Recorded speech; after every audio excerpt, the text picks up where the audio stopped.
Hey everyone, ever been told you weren't enough? That you were too plain, too boring, too ordinary? It's a punch to the gut that can make you question everything about yourself. But what happens when you use that doubt as fuel?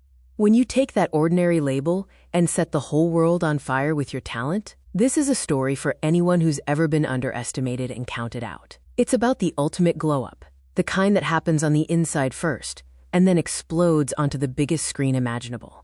If you're ready for a story of epic revenge by success, you're in the right place. So get comfortable. And hey, make sure you subscribe and hit that notification bell because you are not going to want to miss this red carpet moment. Let us know in the comments about a time you turned a breakup into a breakthrough. Now, let's get into the story. The word fine was the foundation of Hannah's relationship with Mark. Their dinners were fine. Their conversations were fine. Their future, as he saw it, would be perfectly, predictably fine. And for a while, Hannah, with her steady job as a graphic designer and her quiet love for community theater, thought that was enough. She thought she was enough. They were at their regular spot, a bland chain restaurant that Mark preferred because the menu was reliable. Hannah was buzzing with a nervous energy, her hands fluttering around her glass of water. "I got a call back," she said, a smile breaking through her nerves. "For that indie film, City of Glass, the one I told you about. It's the lead female role."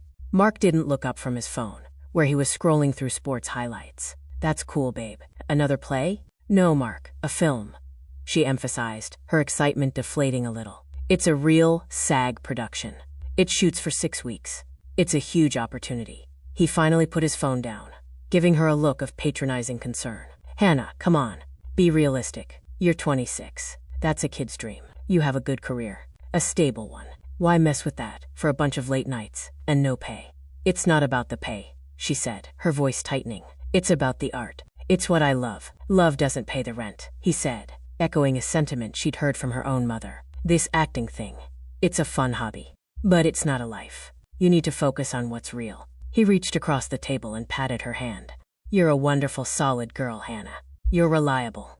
But this Hollywood stuff, that's for other people, extraordinary people. Let's just be happy with our ordinary, okay? It's safer here. Ordinary." The word landed like a physical blow. It wasn't just a word, it was a diagnosis. It was his final, definitive assessment of her entire being. Reliable. Solid. Ordinary. The breakup came a week later. It was brutal in its clinical efficiency. "I just don't see a future with someone who's so unfocused," he'd said, standing in the doorway of the apartment they shared. "I need a partner who's grounded. You're always off in the clouds, chasing this acting fantasy. I'm sorry, Hannah. You're a sweet girl, but you're just too ordinary for the life I want to build." He left. Hannah sat on the floor of their half-empty living room, the echo of his words ringing in the silence. Too ordinary. She looked around at the beige walls, the sensible furniture she'd let him pick out, the life she had shrunk herself to fit into. Tears came, hot and shameful. He was right, wasn't he? She was just Hannah. Reliable, solid, boring Hannah. For 2 days, she wallowed. She called in sick to work. She ate ice cream straight from the tub. The script for City of Glass sat on her coffee table, a mocking monument to her foolish dreams. On the 3rd day, something snapped. She was staring at her reflection in the black screen of her TV, puffy-eyed, pale, and yes, utterly ordinary. A fierce, burning anger ignited in her chest. It wasn't directed at Mark. It was directed at herself, for believing him, for making herself small to make him comfortable. She picked up the script. She read her character's lines aloud, her voice raw at first, then growing stronger. The character was a quiet librarian who discovers a hidden magical world, a woman everyone overlooked, who held a universe of strength inside her. It wasn't a stretch. It was her life. She threw herself into the callback with a desperation she'd never known. She didn't try to be pretty or likable. She channeled the raw, gut-wrenching pain of being told she wasn't enough. She became the character's quiet fury, her hidden light. She got the part. It meant quitting her stable job. It meant draining her savings. It meant moving to a cramped sublet for the shoot duration while her friends got married and bought houses. It was the most terrifying thing she had ever done. But for the first time, she felt truly, electrifyingly alive. She wasn't running from ordinary anymore. She was running towards something extraordinary, and the only person she needed to believe in her was herself. The set of City of Glass was a chaotic, beautiful universe of its own. For 6 weeks, Hannah lived and breathed her character, Maya. The director, a fierce, visionary woman named Lena, pushed her harder than anyone ever had. "Deeper, Hannah. I need to see her soul. Forget the camera, forget the lines, just be her. And Hannah did. She poured every ounce of the heartbreak, the insecurity, the feeling of being invisible into Maya. The crew, initially skeptical of an unknown from community theater, watched her transform. The quiet girl in the corner between takes would, on the call of action, become a conduit of raw emotion. She wasn't just acting, she was excavating her own spirit. When the film wrapped, the high was incredible. But then reality came crashing back. She was unemployed, broke, and back in her old city, sleeping on a friend's couch. The ordinary life she'd left behind seemed to mock her. Mark, she heard through the grapevine, was dating a chipper, practical accountant. He'd upgraded to someone truly reliable. The rejection letters started pouring in. Not quite what we're looking for. Lacked the necessary spark. We've decided to go in a different direction. Each one felt like a confirmation of Mark's prophecy. Maybe he was right. Maybe she was just an ordinary girl who'd had one lucky break. But she had a secret weapon now. The memory of what it felt like to be Maya on set. The feeling of being fully, completely alive. She refused to go back. She waited tables, she temped, she took any acting gig she could find, no matter how small. Student films, industrial training videos, obscure web series. She treated everyone like it was her big break. She studied her craft, took improv classes, and worked with a vocal coach. The ordinary girl was putting in extraordinary work, in the shadows where no one was watching. A year later, City of Glass was accepted into a major international film festival. The buzz started quietly. A critic from a major publication called her performance a revelation, a star-making turn of subtle power and breathtaking vulnerability. The buzz grew louder. Lena called her, her voice crackling with excitement. They're talking about distribution, Hannah. Big distribution.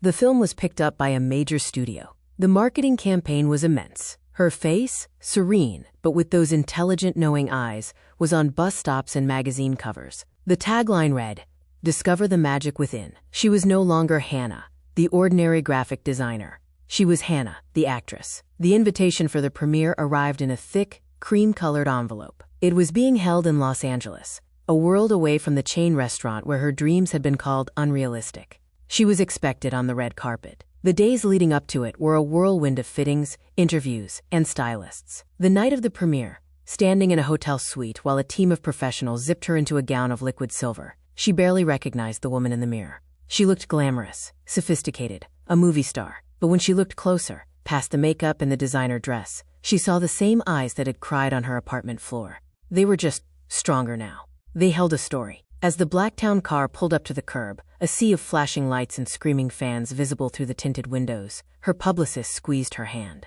"Ready for your life to change?" Hannah took a deep breath. "It already has." The door opened, and the sound was a physical force. A roaring wall of cheers, shouts, and the relentless, blinding pop-pop-pop of 1,000 cameras. For a split second, Hannah froze, the noise triggering a primal fear. Then, she heard Lena's voice in her head.